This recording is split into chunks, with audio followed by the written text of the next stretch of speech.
Бул оор нерсе, бирок көнүгүү менен болот. Ошон үчүн Пайгамбар саллаллаху алейхи вассалам айткандар хадисте.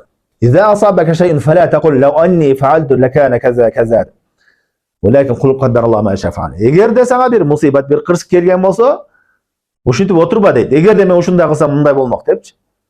Көпчүлүгү ошо кырсык келгенде ошентет. Машинаны мондай эле айдап кетсем мындай болмок дейт да. Же тормоз берип койсом, же мындай кылып койсом болмок эмес дейт. Же сен алаксытпасаң, же телефон болбосо деген ушундай. Туура өзү себепкер болобуз. Көпчүлүк учурда себепкер болобуз. Бирок уже болдубу, кырсык болдубу, демек ал тагдырыңа жазылган.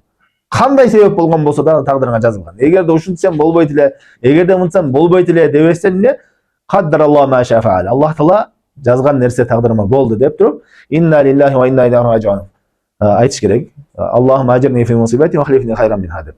Ошондой кимде ким ошондой кыла турган болсо, Аллах таала анын жүрөгүн дагы хидаятка баштайт деди.